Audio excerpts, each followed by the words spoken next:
Bonjour et bienvenue. Aujourd'hui, on plonge dans un parcours entrepreneurial assez intense. C'est tiré d'un témoignage personnel, un chapitre qui s'appelle 2009, de ma fille à ma boutique en ligne.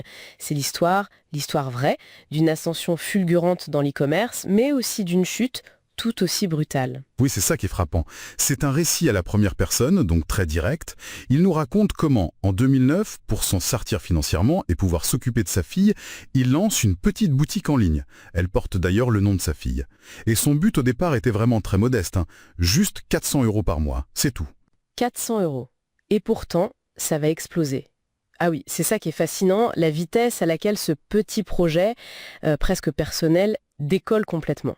On va suivre ça, les débuts avec les cartons dans le salon. Puis le succès, l'arrivée des investisseurs et ensuite la pression qui devient intenable et l'effondrement.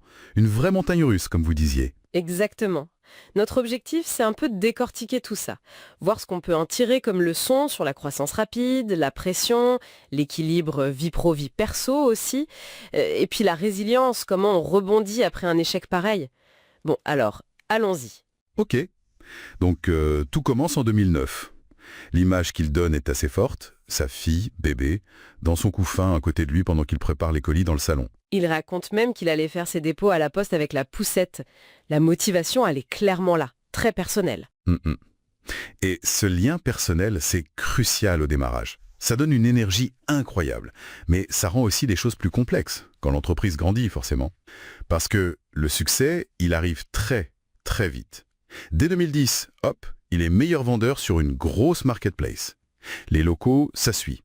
D'un petit coin chez lui, ça passe à un box de 3 mètres cubes, puis 24 mètres cubes, puis carrément 100 mètres carrés. Waouh, l'escalade. Ah oui, il raconte même un Noël où il a géré, tenez-vous bien, 1000 colis, tout seul, dans un box glacial. Et il a obtenu 55 satisfactions clients. C'est fou. Mais c'est là, j'imagine, que ça commence à devenir compliqué. Exactement. C'est là que l'histoire bascule un peu. Arrivée des investisseurs, une levée de fonds, 100 000 €. Ah oui, quand même. Et avec ça, la promesse du jackpot, la retraite assurée, la fin des années difficiles. Il devient une sorte de figure locale de l'e-commerce, invité partout. Et en 2011, il prend une décision clé. Externaliser la logistique. C'est-à-dire confier la préparation et l'envoi des colis à une autre boîte. Voilà. Pour se libérer du temps, pour scaler. Sauf que ce qui devait être une solution devient, il le dit lui-même, son talon d'Achille. Ah bon? Pourquoi? Les coûts explosent déjà. Et surtout, il perd le contrôle sur la qualité, sur les délais. Et ça, en e-commerce, c'est vital. C'est un risque classique, l'externalisation, si ce n'est pas hyper bien cadré, bien piloté. D'accord. Et en plus de ça... la pression des investisseurs monte. Ils veulent des résultats, des chiffres qu'ils commencent à juger impossibles à attendre. Et il admet aussi son manque d'expérience en management, c'est ça? Il n'avait jamais géré d'équipe avant? Tout à fait. Il le reconnaît très honnêtement. Donc, est-ce que cette externalisation ratée, ce n'est pas aussi le signe d'une structure qui n'arrivait plus à suivre, faute de pilotage adapté? Oui, c'est une bonne question. Sûrement un peu des deux. Le manque de structure a peut-être rendu l'externalisation tentante, mais aussi plus dangereuse. Le résultat, en tout cas, il est brutal. Avril 2012, il est à bout. Il provoque lui-même la liquidation judiciaire. Volontairement. Il décide de tout arrêter, en fait. Oui, pour échapper à la pression. C'est le burn-out. Complet. Et là, c'est la chute libre. Ah oui. Plus de revenus, évidemment. Pas de chômage, puisqu'il était dirigeant. Et des dettes personnelles qui restent. 15 000 € sur un prêt qu'il avait cautionné lui-même. Terrible. Il décrit une période noire jusqu'à la fin 2012.